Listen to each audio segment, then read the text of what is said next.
Your mind has to seek discomfort. It has to seek these difficult tasks. You have to enjoy it.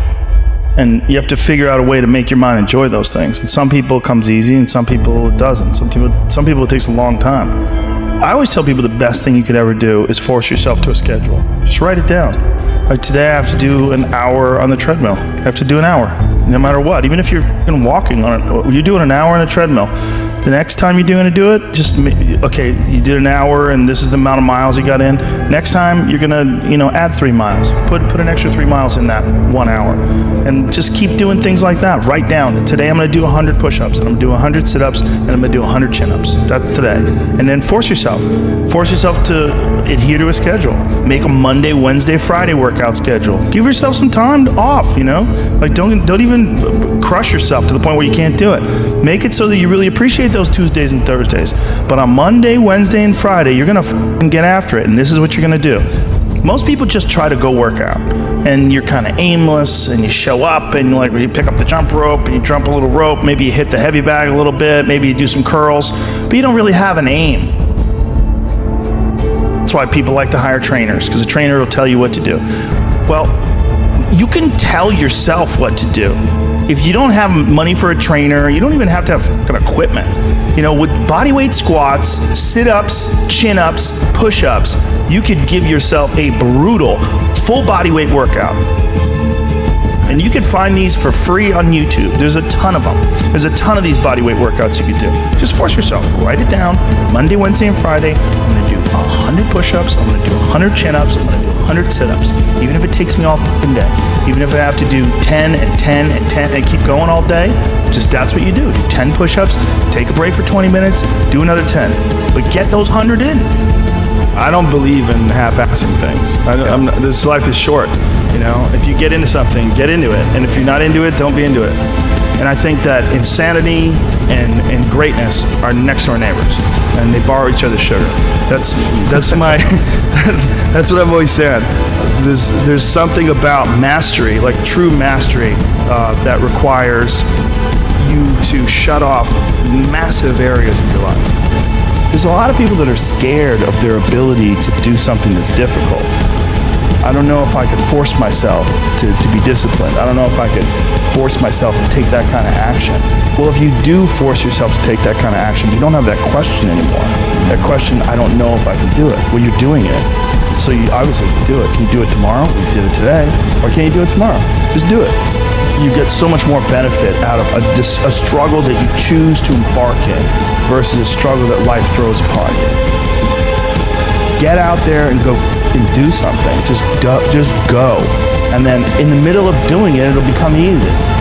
Even if it's not easy, even if it's hard, it's easier than not doing it and wishing that you had done it.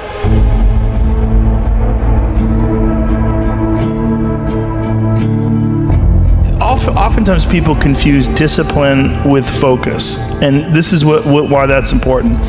There are things that some people can excel at because they're focused on them and because they're drawn to it and they have an incredible passion for it, versus like you tell a guy like, hey, you're going to study to be an electrical engineer. And it's like, I don't want to be a fucking electrical engineer. Well, you got to have discipline.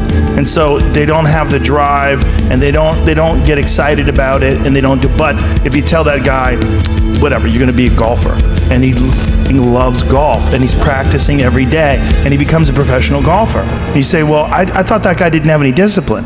Well, it's not that he didn't have any discipline. He's just not interested in that other thing.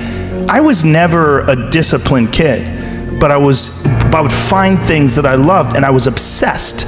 And I always felt embarrassed by it, because people would say, oh, your son, like to my mom, your son is so disciplined. And she'd be like, my son's f***ing crazy. Like, he's not disciplined. He finds these things, and that's all he does all day long. Like, it's not really discipline, because he doesn't clean his room.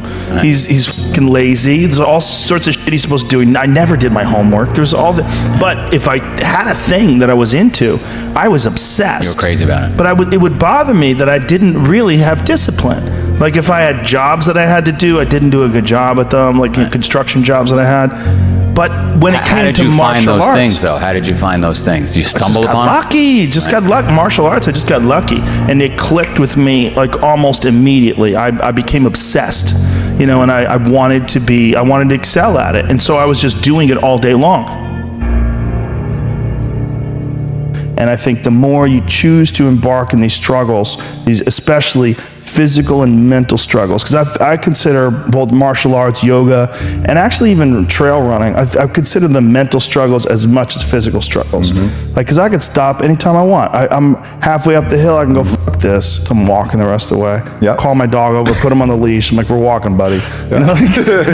But, or you could say, no, this is what I'm doing today. I have a very clear plan in front of me. My plan is we're doing 4 miles today. This is where we start.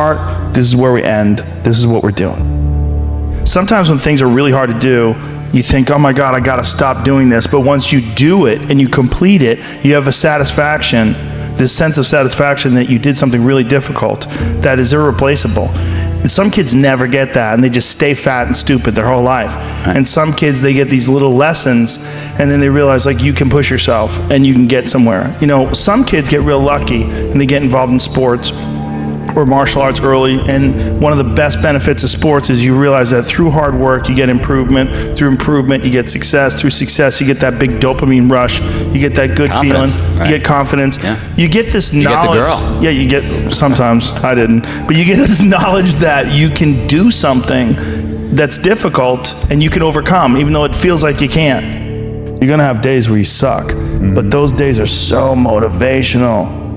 I mean, that's the bright side of tragedy. So when you come through it, you really will have an appreciation for the moments without tragedy. You don't really feel it unless unless life burns you. You don't really feel it. It's one of the things that I tell people all the time, because a lot of people have a hard time defining themselves. They define themselves by failure because they failed. But I'm like, you're not your failures, you're you. Okay, your life is a series of lessons you've learned. Now, if you just dwell on the failures, like that's not healthy. It's not smart and it's not empowering. What you got to do is look at those failures and go, well, now you know what not to do. But you're not that. You're you. You know, you could have done the stupidest shit ever, but it's not you. That's not you. You're a different thing. You're the being that's experiencing all these failures. And if you know that they're fuck-ups, then you've learned, okay?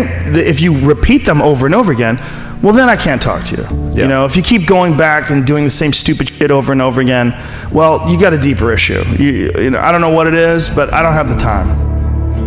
Building up that ability to endure things, that's also a very important mechanism that you could apply to everyday life.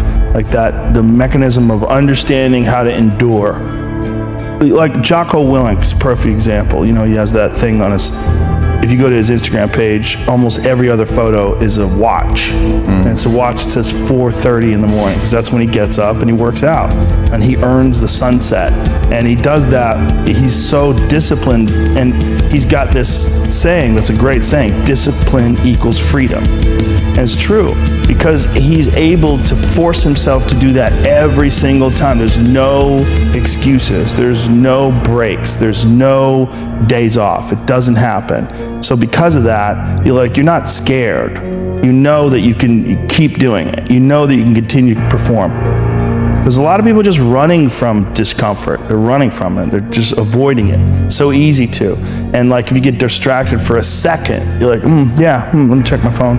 You just start going through your phone and looking at bullshit, and you're just distracting yourself from the tiniest frustration of boredom. Just a little, we don't get bored anymore. Or if we get bored for these tiny amounts of time, then you get distracted. So your distraction is eliminating your boredom. But the problem with that is, like, there's certain thoughts that only come to you when you're thinking, when you don't have any input coming in. When we're constantly looking at our phones, the only input you're getting is input from other people. And sometimes that's good. Sometimes you get good stuff out of that. But it's like a diet of only fruit.